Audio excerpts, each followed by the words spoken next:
దేవుని నామానికి మహిమ కలుగును గాక. జీవన తొలి సంధ్య అనుదిన మన్నా అను ఈ ఆధ్యాత్మిక కార్యక్రమానికి మిమ్మల్ని ప్రేమపూర్వకంగా ఆహ్వానాన్ని తెలియపరుస్తూ నా నిండు వందనాలను తెలియపరుస్తూ ఉన్నాను. ప్రియ దేవుని బిడ్డలారా, బాగున్నారు కదండి. దేవుని యొక్క కృప క్షేమములతో మీరు కొనసాగాలని, మీరు వర్ధిల్లాలని నేను మనసారా కోరుతూ ప్రార్థన చేస్తూ ఉన్నాను. అవును ప్రియ బిడ్డలారా, జీవితంలో దేవుని కృప చాలా అవసరం.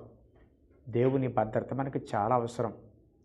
వాటికి ఏమాత్రం దూరమైనా, దేవునితో ఏమాత్రము అంటుకట్టబడిన జీవితం లేకపోయినా మనం ఫలించలేం. అందుకే వాక్యం చెప్తుంది, ఆయనకు వేరుగా ఉండి ఏమి చేయలేం, ఆయనకి వేరుగా ఉండి మనము ఫలించలేము అని వాక్యం చెప్తుంది కదా. దేవుని సన్నిధిలో ఆయనతో దగ్గరగా ఉండే ప్రయత్నం, ఆయనతో అంటుకట్టబడే స్థితిలో మనం ఉండాలి. అలా అంటుకట్టబడాలి అంటే పనికిరాని తీగలు కత్తిరించబడాలి. అవును ప్రియ బిడ్డలారా, పనికిరాని తీగలు కత్తిరించబడగలిగితే అంటుకట్టబడతావు. అంటుకట్టబడితే ఫలిస్తావు, ఆశీర్వాదకరంగా మారుతావు.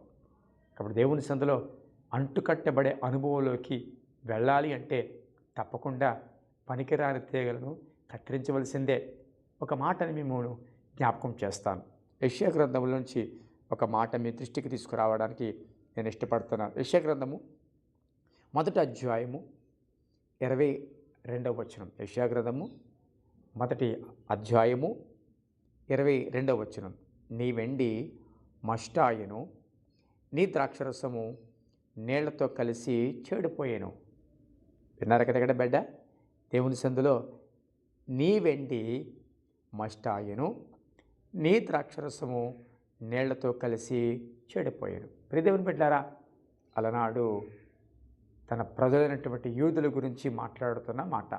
ఇశ్రాయేలీయులు వారు ఎలా చెడిపోయారో, ఎలా దారి తప్పిపోయారో, లోకంతో ఎలా కలిసిపోయారో ఇక్కడ మాట కనబడుతుంది. అందుకే నీ ద్రాక్షరసము నీళ్లతో కలిసి చెడిపోయింది. ద్రాక్షరసం ఉంది, అది చెడిపోవడానికి గల కారణం ఏంటో తెలుసా? నీళ్లతో కలవడాన్ని బట్టి. సహజంగా నిల్వ ఉంచాలి అనుకునే దానికి నీళ్లు దూరంగా ఉంచుతారు. ద్రాక్షరసం బాటిల్ మనం తెచ్చుకున్నాం అనుకోండి, అది నిల్వ ఉంచాలి అని ఫ్రిడ్జ్లో పెడుతూ ఉంటాం. అది నిల్వ ఉండాలి అంటే ఏం చేయాలి తెలుసా? అందులో నీరు కలవకూడదు.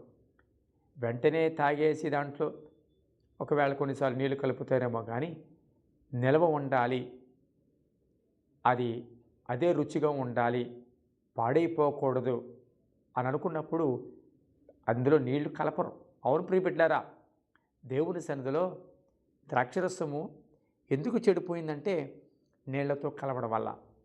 ద్రాక్షరసము అనేది నీ అనుభవాలకి, నీ ఆత్మీయ జీవితానికి, నేను పిలిచిన పిలుపుకు, దేవుడినికి ఇచ్చిన దర్శనానికి సాదృశ్యంగా ఉంది. మరి నీళ్లు భక్తిహీనతకు, లోకానికి, శరీర సంబంధమైన క్రియలకు సాదృశ్యంగా ఉంది. అవును, భక్తిపరులైన ఏ ఒక్కరైనా భక్తిహీనులతో కలిసిన, ఆత్మీయులు అనబడేవారు శరీరానుసారులతో నడిస్తే చెడిపోతారు.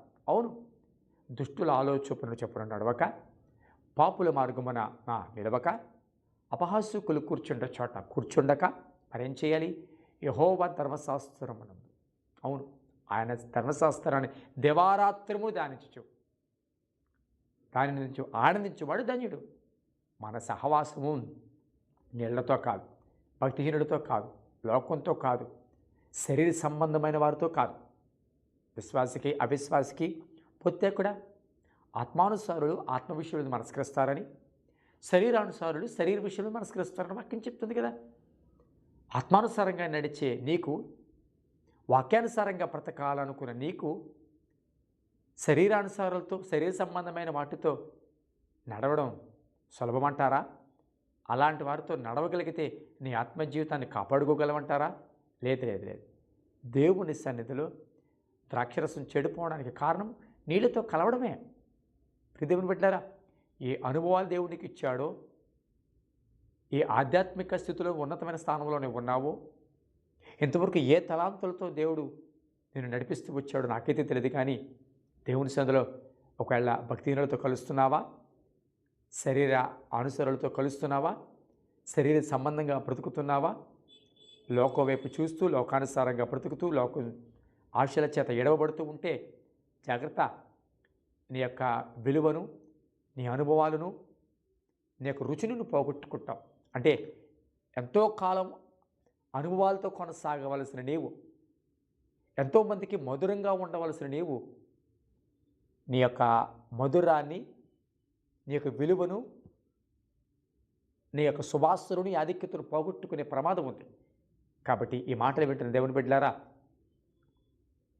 నీరు అనే లోకంతో కానీ భక్తిహీనులతో కానీ మనం కలవకూడదు. మనం ఎప్పుడూ మధురంగా ఉండాలంటే దేవుడు తన సహవాసం చేయాలి. ప్రార్థన చేద్దామా?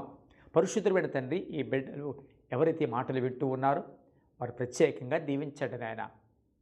ఎవరు ఏ అనుభవాల చేత వారిని మీరు ముద్రించారో, ఎలాంటి ఆత్మీయస్థితిలో వారు ఉన్నారో, ఎలాంటి తలాంతులు కలిగి వాక్యానుసారంగా బ్రతుకుతున్నారు, వారు నాయన నీరు అనే లోకముతో కానీ భక్తిహీనులతో కానీ కలవకుండా సహాయం చేయండి.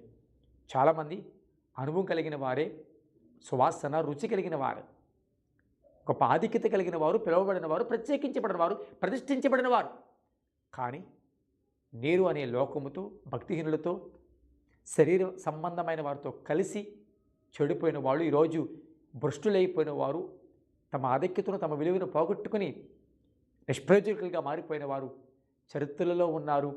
ప్రస్తుత కాలంలో కూడా మా ముందు ఎంతోమందిని మేము దృష్టాంతాలుగా చూడగలుగుతున్నాం. కాబట్టి నాయన, నీరు అనే లోకానికి, బలహీనతలకు, భక్తిహీనతలకు దూరంగా ఉండి ఎప్పుడూ మధుర అనుభవం కలిగిన వారంగా నీ కొరకు ఉండగలిగిన కృప దయచేయండి, బలపరచండి, మహిమ పొందండి. యేసు నామమున అడుగుచున్నాం తండ్రి, ఆమేన్.